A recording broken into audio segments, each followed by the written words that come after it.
আমার গত সপ্তাহের যশোরের আলোচনার একটা লাইনকে কেন্দ্র করে আমাদের অনেক রাজনীতিবিদ বন্ধুরা অনেক ক্ষুব্ধ প্রতিক্রিয়া দেখাচ্ছেন। ওই কথাকে নিজেদের গায়ে টেনে, নিজেদের গায়ে মেখে ওনারা ক্ষুব্ধ হয়েছেন। প্রিয় ভাইয়েরা, আমি বলেছিলাম যে একদল খেয়ে গিয়েছে আর একদল খাওয়ার জন্য রেডি হয়ে আছে। তো এখানে কি আমি কোনো দলের নাম বলেছি? বাংলাদেশে ৪৮টা প্রায় নিবন্ধিত রাজনৈতিক দল, কোনো দলের নাম আমি বলিনি। কথাটাকে আমি জেনারেল রেখেছি। দায়ীদের বৈশিষ্ট্যই এটা, দায়ীরা জেনারেলি কথা বলে, যার যেই মেসেজ নেয়ার তারা সেখান থেকে নিয়ে নেয়।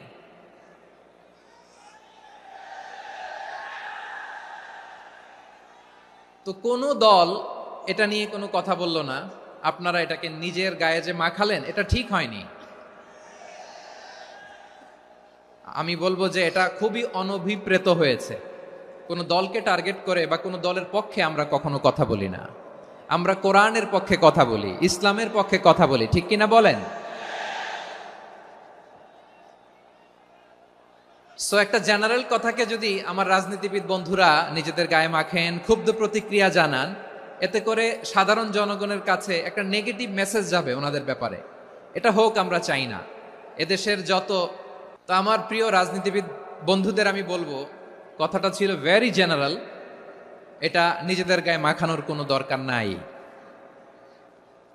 আমরা এই যে এক্সিস্টিং যে রাজনৈতিক চর্চা, এটা থেকে আমরা বেরিয়ে আসতে চাই। আমরা চাই না এদেশে চাঁদাবাজি, দখলবাজি থাক, ঠিক কিনা বলেন?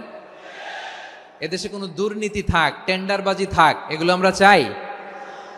আই হেট পলিটিক্স একটা জেনারেশন আছে, এই বেশিরভাগ জেনজি অফ সিলেট, এরা আই হেট পলিটিক্স জেনারেশন। এরা পলিটিক্সকে পছন্দ করে না। তো কেন করে না, এর দায়ভার আমাদের আছে না নাই? আছে। এবং আমরা দেখেছি ক্ষমতার পালাবদল যখন হয়, এক সরকার যায় আরেক সরকার আসে, তখন দুর্নীতির ফিরিস্তি আমরা জানতে পারি, এর আগে জানতে পারি না। প্রতিটা দলের ভেতরেই আমরা এই বাজে চর্চাটা দেখেছি। সো এখন আমাদেরকে শুধরে নেওয়ার সময় এসেছে। এটা এই সুন্দর সময়, নতুন প্রভাতের বাংলাদেশ, নতুন ভোরের বাংলাদেশ, এই সময় আমরা কাদা ছোড়াছুরি যেন না করি। আমাদের শপথ নেওয়ার সময় এসেছে। প্রতিটি দল, নিবন্ধিত ৪৮টি, সবগুলো দলের এখন শপথ নেওয়া উচিত যে আমরা কোনোদিন আর চাঁদাবাজি করব না, টেন্ডারবাজি করব না, দখলবাজি করব না। আমরা সবসময় দেশের পক্ষে থাকবো, সবসময় দেশের পক্ষে থাকবো। সেই কথাগুলো ছিল ভেরি জেনারেল।